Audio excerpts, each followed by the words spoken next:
नमस्कार शेतकरी मित्रांनो, मी गणेश नागरे आपल्या यूट्यूब चॅनलमध्ये आपलं स्वागत करतो. आज आपण पाहणार आहोत की इन्कम सर्टिफिकेटसाठी लागणारी आवश्यक कागदपत्र.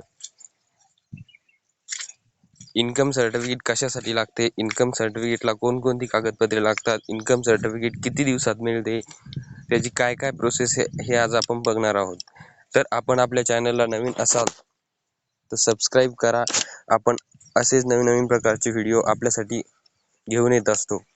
जर आपल्याला काही प्रश्न विचारायचे असतील तर डिस्क्रिप्शनमध्ये टेलिग्राम ग्रुपची लिंक दिलेली, त्यावरती आपण अजूनही जॉईन झालेले नसाल तर जॉईन व्हा आणि त्यावरती आपले प्रश्न विचारू शकता. आमची टीम तुम्हाला नक्कीच प्रतिसाद देईल. चला तर आपण बघूया की इन्कम सर्टिफिकेटसाठी लागणारी आवश्यक कागदपत्रे. तर लाभार्थ्याचे आधार कार्ड, वडिलांचे आधार कार्ड, रेशन कार्ड, एक फोटो, तलाठी अहवाल आणि स्वयंघोषणा प्रमाणपत्र. हे स्वयंघोषणा प्रमाणपत्र तुम्हाला कोणत्याही सेतूवर मिळून जाईल आणि प्रत्येक झेरॉक्सवर लाभार्थ्याची सही ही आवश्यक आहे. तर इन्कम सर्टिफिकेट हे तुम्हाला 4 ते 5 दिवसामध्ये कोणत्याही सेतू केंद्रावर किंवा तुम्ही स्वतःही काढू शकता. ते तुम्हाला 4 ते 5 दिवसामध्ये इश्यू केल्या जाते.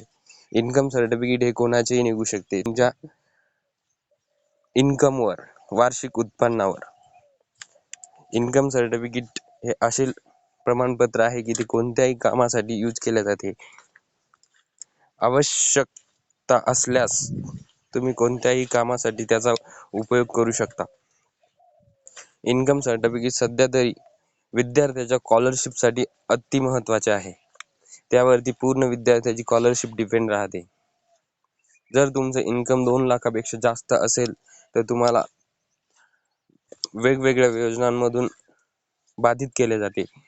पण जर तुमचे इन्कम 2 लाखापेक्षा कमी असेल तर तुम्ही सगळ्या योजनांसाठी इलिजिबल आहात. तर असे काढा मित्रांनो इन्कम सर्टिफिकेट. तुम्हाला जर व्हिडिओ आवडला तर लाईक, शेअर आणि सबस्क्राईब करायला विसरू नका. धन्यवाद.